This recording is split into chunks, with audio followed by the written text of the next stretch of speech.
அனைத்து நல்லுள்ளங்களுக்கும் வணக்கம். நான் உங்கள் ரவிக்குமார்.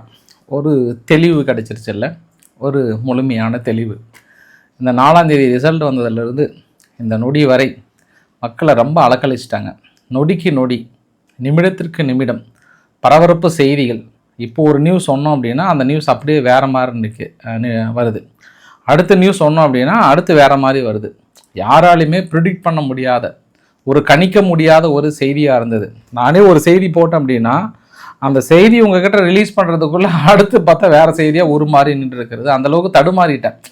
உலக செய்திகள்லாம் ஓரளவுக்கு நம்ம ப்ரிடிக்ட் பண்ண முடிஞ்சுது. ஆனால் தமிழக செய்திகள்லாம் ரொம்ப ஒரு மாதிரி தடுமாறிட்டேன். நம்மளுக்கு ஒரு மாதிரி கெட்ட பேரே வந்துடும் போலன்ற ரேஞ்சுக்கெல்லாம் வந்துருச்சு. அந்தளவுக்கு இருந்தது. பட் பெரிய ஒரு மாற்றங்கள். இன்றைக்கி விடுதலை சிறுத்தை கட்சிகள் தாவக தலைவர்களுக்கு ஒரு உயர்ந்த தலைவராக காணப்பட்டிருக்கிறார். காரணம் என்னவென்றால் அவங்க கொடுத்த நிபந்தனையற்ற ஆதரவு. அதுக்கப்புறம் நடந்த பரபரப்பான செய்திகள். அது இல்லாமல் இன்றைக்கி நம்ம ஈரான்கிட்டையும் போய் கொஞ்சம் எட்டி பார்த்துட்டு வந்துடலாம். ரொம்ப நாள் ஆச்சு ஈரான்லேருந்து மறுபடியும் நமக்கு போகணும் இல்லையா? ஏன்னா நம்ம அங்கேயே ஸ்டே பண்ணிகிட்டு இருந்தோம். பட் நம்மளை வேறு வழியே இல்லை, கட்டி இழுத்துட்டாங்க. நம்ம இங்கே இருக்கக்கூடிய செய்திகளை பார்த்தோம். மறுபடியும் நம்ம கிளம்ப வேண்டிய ஒரு சூழ்நிலை. ஒரு 24 மணி நேரம் டைமும் கொடுத்துருக்கிறார். நிறைய விஷயம் பேசலாம். ரொம்ப சூப்பராக இருக்குது. நீங்கள் வாங்க, ரொம்ப ஜாலியாக அப்படியே ஃபன்னாக பேசிட்டு போகலாம் நண்பர்களே.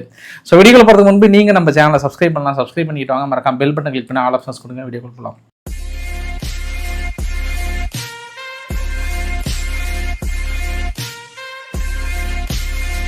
ஒரு நீண்ட நெடிய இழுப்பறி.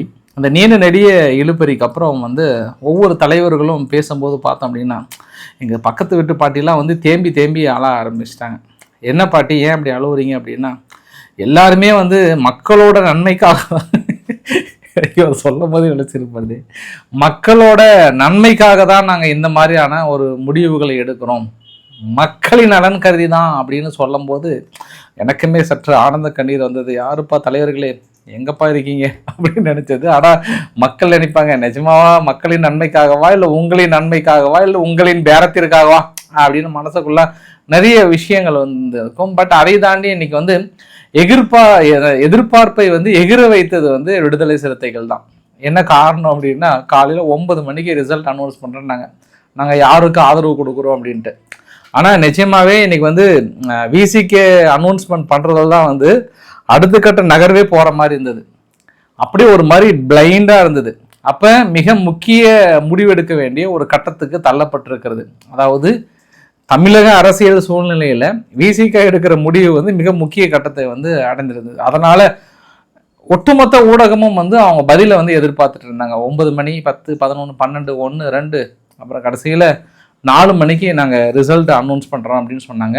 4 மணிக்குமே விடுதலை சிறுத்தையினுடைய தலைவர் சந்திக்கலை.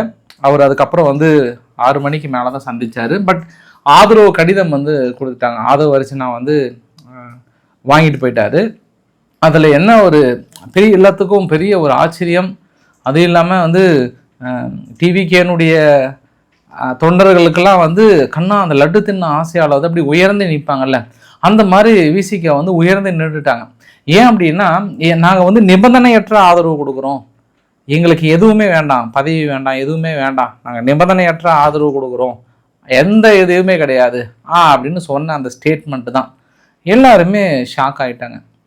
ஆனால் காலையில் நீ கூட அப்படி சொன்னியப்பா, ஏதோ துணை முதல்வர்லாம் கேட்குறாங்க, அந்த மாதிரிலாம் சொன்னீங்களே, அப்புறம் ஒட்டுமொத்த ஊடகங்களும் பயங்கரமாக சொல்லிட்டு இருந்தாங்களே அப்படின்னா, அது அவங்க தான். இவ்வளோ நிபந்தனையற்ற ஆதரவு கொடுக்குறவங்க சுற்றி இருக்கக்கூடிய சகாக்கள்லாம் அவங்க எக்ஸ்தலத்தில் கொஞ்சம் அமைதியாக இருந்திருந்தாங்கன்னா அந்த பிரச்சனை இல்லையே. அவங்க தானே அந்த பிரச்சனையை புயல கிளப்பியது.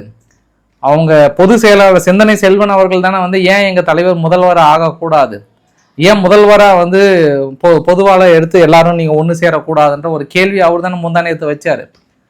விடுதலை இது விசிகேவை கண்டமனை திட்டியில் அறிக்கை விட்டார். சரி, அவர் தான் அப்படின்னா இன்னைக்கு காலையில் அவங்களுடைய வேட்பாளர்னே வருது பாருங்க, சட்டமன்ற உறுப்பினர் வன்னியரசு அவர்கள் என்ன சொன்னார், இது திருமா காலம், இது ஆட்சியிலும் பங்கு அதிகாரத்திலையும் பங்கு அப்படின்னு சொன்னார்.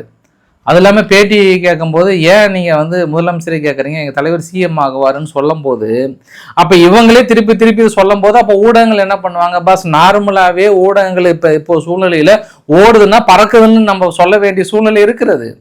ஏன்னா நிலைமை அது மாதிரி இருக்குது.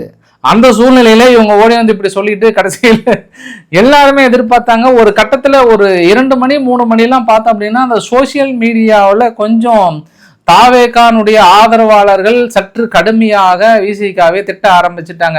என்ன பேசா, ஏன் என்ன இழுக்கிறாரு, கண்ட மேனைக்கு ஆளுக்கு வந்து வசை பாடுறதான் அதை பாடுறதான் ஓவராதான் பண்றாரு, ரொம்ப சீன் போறாருன்ற மாதிரிலாம் வந்து பயங்கரமா சொன்னாங்க. பட் அவங்க வந்து விடுதலை சிறுத்தை கட்சிகள் சார்பா வந்து என்ன சொன்னாங்கன்னா, உங்களுடைய முடிவு நீங்க சீக்கிரமா சொல்லணும்னு நினைக்கிறீங்க, பட் எங்களுடைய கட்சி முடிவுல இருந்து எங்களுடைய ஆங்கிள் இருந்து பாருங்கன்றாங்க.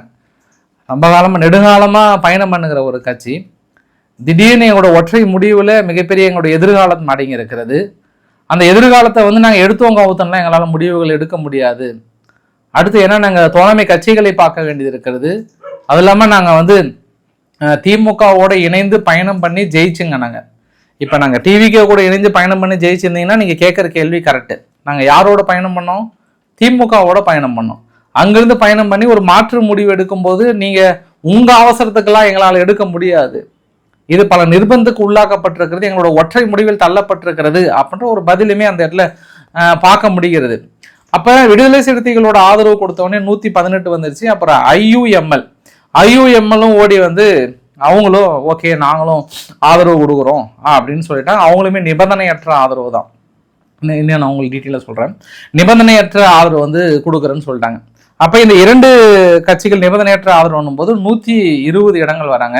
பட் ஐயுஎம்எல் வந்து இதே மாதிரி தான் நேற்று சொன்னாங்க. கடைசியில் என்ன பண்ணிட்டாங்கன்னா அப்படியே அந்த பெல்ட்டி அடிச்சிட்டாங்க. ஐயோ அதுக்கு எங்களுக்கு சம்மந்தம் இல்லைங்க, நாங்கள் லெட்டரே கொடுக்கலன்ட்டாங்க. பட் இந்த தடவை நீங்கள் கான்ஃபிடென்ட்டாக நம்பலான்ற மாதிரி தான் வந்து பார்க்க முடிகிறது. இதில் பெரிய விஷயம் என்ன அப்படின்னா, அவங்க எதிர்பார்த்துட்டு இருக்கிற அந்த சமயத்தில் விடுதலை சிறுத்தையினுடைய அவங்க கட்சியோட தலைவர் திருமாவளவன் அவர்கள் என்ன சொன்னார்னா, நான் வந்து என்னுடைய தாய் தந்தையுடைய நினைவு இடத்துக்கு அஞ்சலி செலுத்த போயிட்டேன், அதனால என்னால் வர முடியலன்றாரு. பாஸ் இந்த நேரத்தில் அஞ்சலி செலுத்த போகிறதுக்கு வந்து காலைல 10 மணிலேருந்து வெயிட் பண்ணியிருந்தாங்களே பாஸ் அப்படின்ற ஒரு மனநிலை அந்த இடத்துல இருந்திருக்கும். பட் அவங்க சொன்ன இந்த 2 ஸ்டேட்மெண்ட்டு தான் அப்படியே உயர்ந்து இருந்திருப்பாங்க. ஸ்டேட்மெண்ட் நம்பர் 1, எங்களால் தமிழக வெற்றி கழக தலைவர் திரு விஜய் அவர்கள் ஆட்சி அமைக்க முடியவில்லை என்ற நிலை வந்து விடக்கூடாது என்பதற்காக ஃபர்ஸ்ட் பாயிண்ட். அதனால தான் இந்த முடிவு நாங்கள் அவங்களுக்கு சாதகமாக எடுக்கிறோம். எங்களால் அவர் வந்து முதலமைச்சர் கட்டில் உட்காந்துற, அதாவது நாங்கள் தடுக்கிறோம் அப்படின்ற ஒரு எண்ணம் வந்து கூடாதுன்றதுல ஃபர்ஸ்ட் பாயிண்ட். இந்த இடத்துல டிவிகேனுடைய தோழர்கள்லாம் ஐயோ தலைவா யாருப்பான்ற அளவுக்கு வந்திருக்கும். 2வது பாயிண்ட் என்னன்னா, நாங்கள் சப்போஸ் ஆதரவு கொடுக்கல அப்படின்னா தமிழ்நாட்டில் குடியரசு ஆட்சி வந்து வந்துடும். அந்த குடியரசு ஆட்சியை தடுப்பதற்காக, மதவாத சக்திகள் உள்ளே நுழைந்து விடக்கூடாது என்பதற்காக நாங்கள் இந்த ஒரு முடிவு எடுத்திருக்கோம். இந்த 2 முடிவு தான் எங்களுக்கான காரணம், மற்றபடி எந்த காரணமும் கிடையாது. இதையுமே நேற்று இரவு டிஎம்கேனுடைய தலைவர் மு.க. ஸ்டாலின் அவர்கள்கிட்ட நான் பெரிய அளவுக்கு டிஸ்கஸ் பண்ணேன். அவர் வந்து உங்களுடைய கட்சி உங்களோட முடிவுன்னு நான் சொல்லிட்டாரு. இருந்தாலும் நாங்கள் பெருந்தன்மையை அவரு எங்ககிட்ட உங்களுடைய முடிவுன்னு சொன்னதுனால நாங்கள் இந்த கூட்டணி யாரோட தொடர போகிறோம், மறுபடியும் அவங்களோட தான் தொடர போகிறோம். ஐ மீன் ஆட்சி அமைப்பதற்கான நாங்கள் இப்போ ஆதரவு கொடுக்குறோம். ஆனால் நாங்கள் மறுபடியும் அதே கூட்டணியில், அதாவது டிஎம்கேனுடைய கூட்டணியில், மதசார்பற்ற முற்போக்கு கூட்டணியில் நாங்கள் தொடர்கிறோம் அப்படின்னு சொல்கிறாங்க.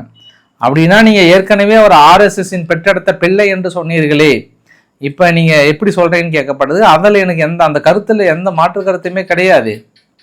நான் இப்போ என்னுடைய 2 நிலைப்பாடு, குடியரசுத் தலைவர் வந்துவிடக்கூடாது, அவங்க கைக்கு போயிடக்கூடாது தமிழகத்தினுடைய ஆட்சி, மெயினாக என்னால் அவர் ஆட்சி ஏறக்கூடாது, எங்கள் மேலே பழி வந்துடக்கூடாது. இது 2 காரணம் தான். மற்றபடி நம் முன்னாடி வைத்த அந்த விமர்சனம் எல்லாமே அவர் மீது வைக்கப்பட்டது தான் அப்படின்னு சொல்லிட்டாரு.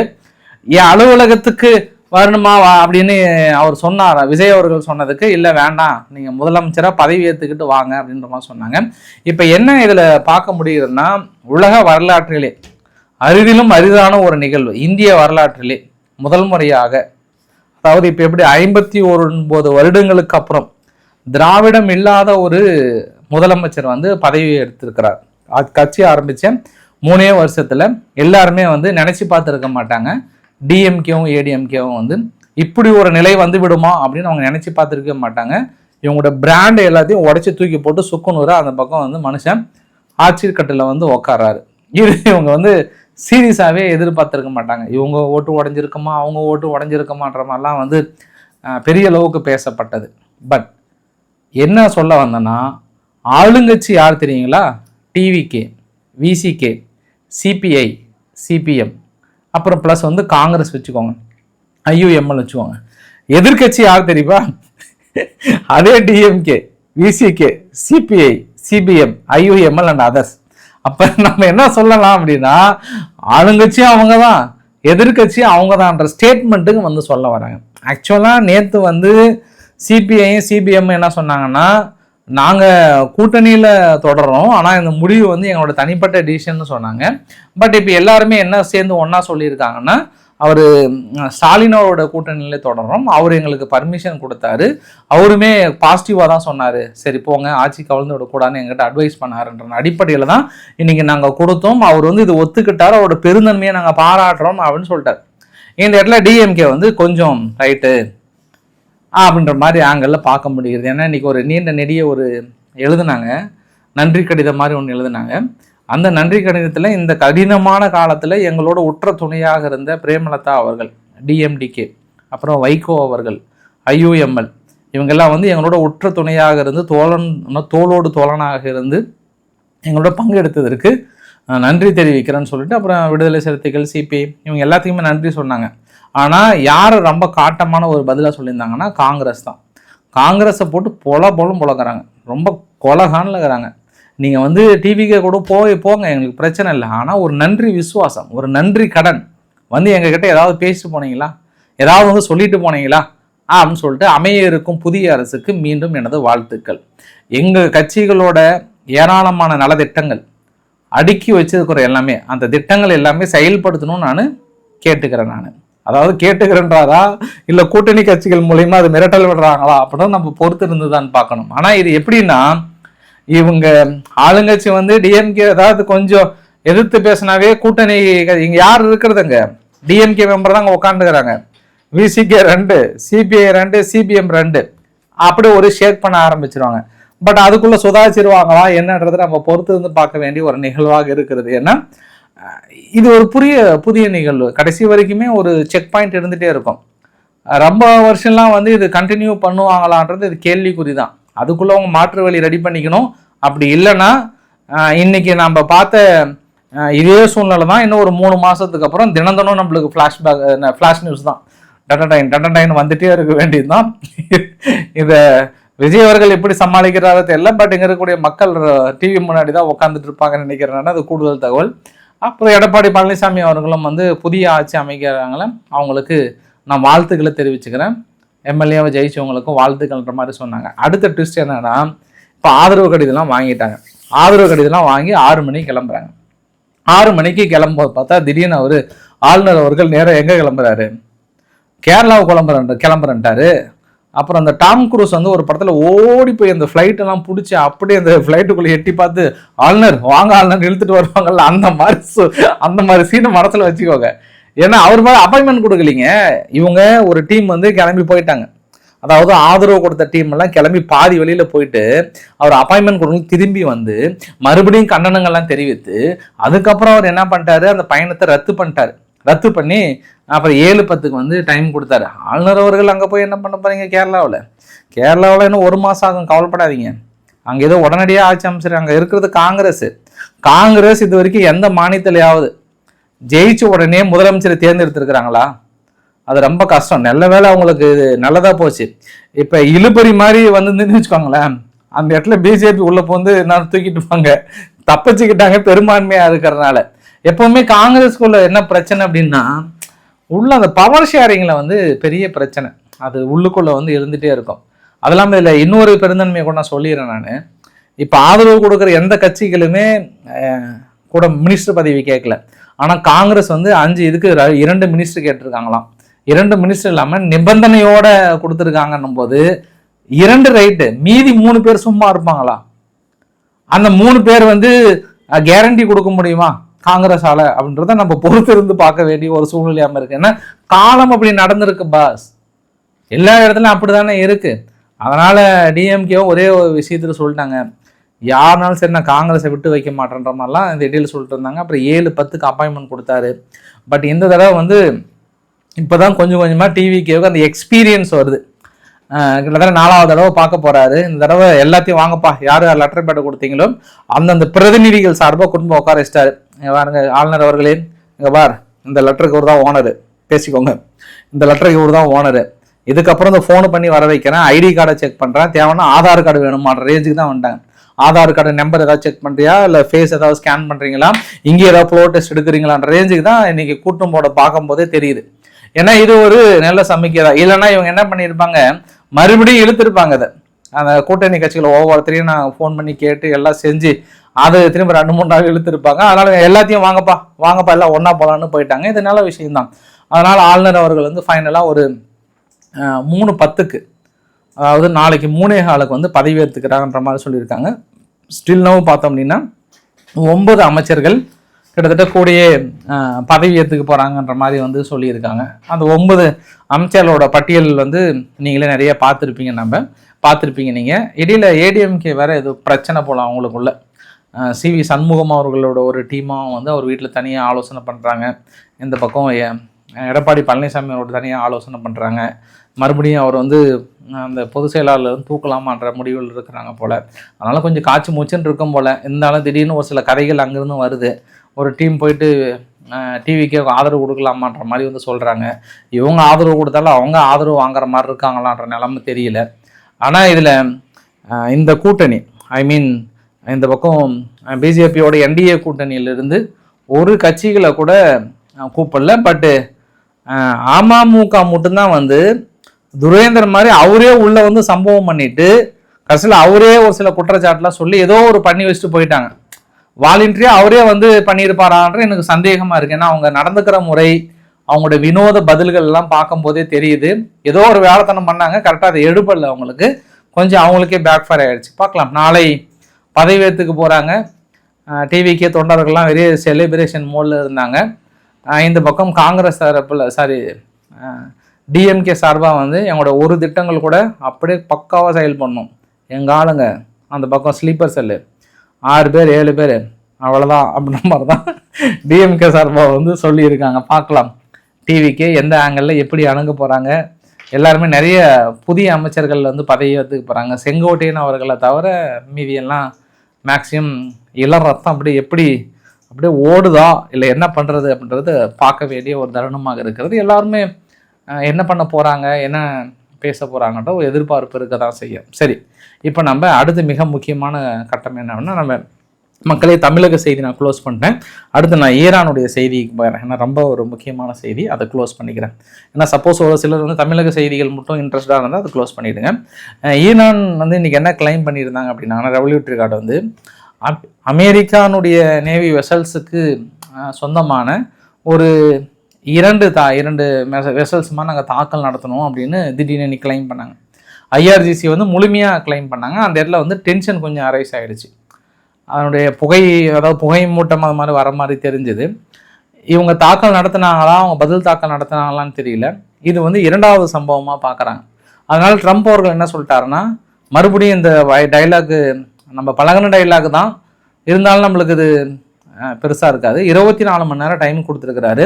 அந்த 24 மணி நேரம் முடிஞ்சது அப்படின்னா அடுத்து 24 மணி நேரம்லாம் இல்லையா தாக்கல் நடத்த போகிறேன்றாரு. பட் இது எந்த அளவுக்கு சீரியஸாக போகும்னு தெரியல. பட் அவர் ரொம்ப சீரியஸாகவே சொல்லிட்டு இருக்கிறாங்க. அவங்க ஈரானுடைய ஃபாரின் மினிஸ்டருடைய ஸ்போக் பர்சன் என்ன சொல்லிட்டாருன்னா, அவ்வளோதான், நாங்களும் ஒரு லிமிட்டுக்கு மேலே தான் ஹோல்டு பண்ண முடியாது, கம்ப்ளீட் முடிச்சிடும் நாங்களும்ன்ற மாதிரி சொல்லியிருக்காங்க. ஏன்னா கடந்த 24 மணி நேரத்தில் ஒரு கப்பல் கூட போகல. ரொம்ப நாளைக்கு அப்புறம் ஸ்டேட் ஆஃப் ஹார்முஸில் ஒரு கப்பல் கூட போகல. இன்றைக்கி துபாய் இன்டர்நேஷ்னல் விமான நிலையம் பக்கத்தில் மறுபடியும் ஒரு தாக்குதல் நிகழ்த்தப்பட்டதையும் பார்க்க முடியுது. இந்த கோபத்தை வந்து அடிக்கடி இந்த பக்கம் காட்டுறாங்க. அவங்களுடைய ஸ்டேட் சேனல், ஈரானுடைய ஸ்டேட் சேனல் என்ன சொல்லியிருந்தாங்கன்னா, இனி நாங்கள் அண்டர்சி கேபிள் இருக்கு இல்லையா கீழே, அது எல்லாமே எங்கள் கண்ட்ரோலுக்குள்ளே கொண்டு வர போகிறோம். எப்படி கப்பல் ஃபுல்லாக எங்கள் கண்ட்ரோலுக்குள்ளே வருதோ அதையும் எங்கள் கட்டுப்பாட்டுக்குள்ளே கொண்டு வரோம் அப்படின்னு சொல்லிட்டு இறுதியாக என்ன கேட்குறாங்க அப்படின்னா, ஈரான் தரப்பில் லெபனானுடைய யுத்தத்தை உடனடியாக நிறுத்த வேண்டும், இம்மீடியட்டாக இந்த செகண்டே நிறுத்தணும், அதுக்கப்புறம் நீங்கள் பேச்சுவார்த்தைக்கு வாங்க, வரம்பு மீறி நீங்கள் போயிட்டுருக்கீங்க. சீனாவுடைய சேட்டலைட் நிறுவனங்களுக்கு ஒரு 10 நிறுவனங்கள் சேர்ந்து பொருளாதார தடையை வந்து விதிச்சிருக்கிறாங்கன்றது ஒரு கூடுதல் தகவல். வீடியோனுடைய கிளைமேக்ஸ் இறுதி பதிவில் இன்றைக்கி இந்தியாவுடைய அக்னி ஏவுகணை வந்து மிகப்பெரிய அளவுக்கு சோதனை செய்யப்பட்டது. கிட்டத்தட்ட ஒரு 5000 கிலோமீட்டர் தள்ளி தாக்கல் நடத்தக்கூடியது. டிஆர்டிஓவும் ஐஏஎஃப் இந்தியன் ஏர்ஃபோர்ஸும் வந்து சக்ஸஸ்ஃபுல்லாக அது வந்து டெஸ்டிங் எடுத்திருக்காங்க. அதாவது டாக்டிக்கல் அட்வான்ஸ் ரேஞ்ச் ஆகுமெண்டேஷன் அப்படின்னு சொல்லுவாங்க. கிளைடு வெப்பன், கொத்து குண்டுகளாக போய் தாக்கல் நடத்தக்கூடியது. ஒடிசா கோர்ட்டில் வந்து இது ஃபுல்லாக பெரிய அளவுக்கு சக்ஸஸ் பண்ணியிருக்கிறாங்க. மேக் 10 ஸ்பீடில் லாங் ரேஞ்ச் ஆன்டிசிப் ஹைப்பர்சோனிக் மிசைல்ஸை வந்து டெஸ்டிங் எடுத்திருக்காங்கன்றதும் ஒரு கூடுதல் தகவலாக இருக்கிறது. மற்ற தகவல் நாளை காலை பாற்றி விடலாம். நன்றி நண்பர்களே, நன்றி. மறுபடியும் நம்ம அங்கே ஈரானுக்கு பயணம் பண்ண வேண்டியது, தயாராக இருங்க. நாளையிலிருந்து பிரித்து மேய்ஞ்சிடலாம். ஈரானில் போய் இறங்க போகிறோம். கொஞ்சம் ட்ரெஸ் எல்லாம் பேக் பண்ணி வச்சுக்கோங்க. போனோம்னா கொஞ்சம் ரொம்ப நாள் வரமாட்டோம். ஏதாவது முக்கிய செய்திகள் நான் மட்டும் தான் வருவோம். இதுக்கப்புறம் தமிழகத்திலோ இந்தியாவிலோ முக்கிய செய்திகள் இருந்தால் நான் கவர் பண்ண விரும்புகிறேன். அதையும் நான் உங்ககிட்ட சொல்லிடுறேன் நான். ஸோ பிடிச்சிருந்தா லைக் பண்ணுங்கள், ஃப்ரெண்ட்ஸ்க்கு ஷேர் பண்ணுங்கள், சப்ஸ்கிரைப் பண்ணுங்கள். ரவிக்குமார் சோமச்சல். நன்றி, வணக்கம்.